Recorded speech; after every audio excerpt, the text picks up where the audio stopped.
This is the what, so what, now what template. A pretty easy exercise to do. You don't need a template for this. You could draw three sections on a whiteboard if you're in a room together.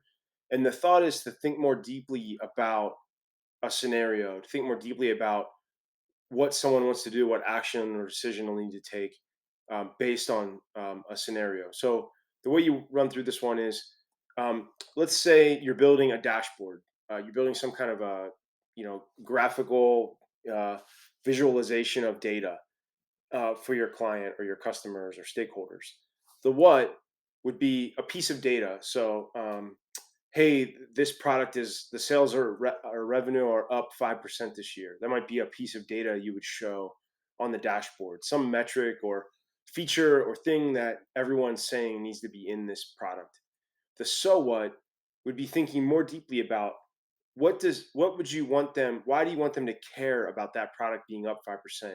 Why does it matter to the person viewing this data? So if you're on a dashboard, you see the chart, what is the so what would they be asking about it? Like, why do I care about it being up 5%? Well, it has an impact on manufacturing, or it has an impact on sales, or you're off target from hitting a certain goal, or you're beyond target of hitting a certain goal. And there might be multiple so whats. So feel free to make more of these stickies. There could be lots of different so whats that come out of these whats. And finally, now what? So think about these in multiples. You can see there's two arrows. So if I have my sales are up 5%, my so what is that this could lead to a manufacturing shortage. You're going to need to consider this. The now what would be, what is the decision that someone viewing this data needs to come upon to decide against, or what action do they need to take? I have a couple arrows in here because you want to think about both decisions and actions.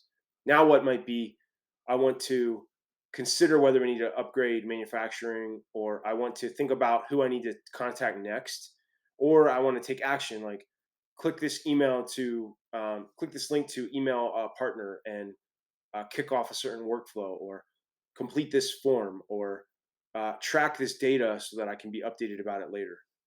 And basically, by going through this simple exercise of what, so what, now what, you generate lots of details about why something matters and what the feature should do to enable those people to act on it. You never really want to show someone data that they can't act on. It's not really that valuable. You don't want someone to have a feature in a product that they can't do anything with.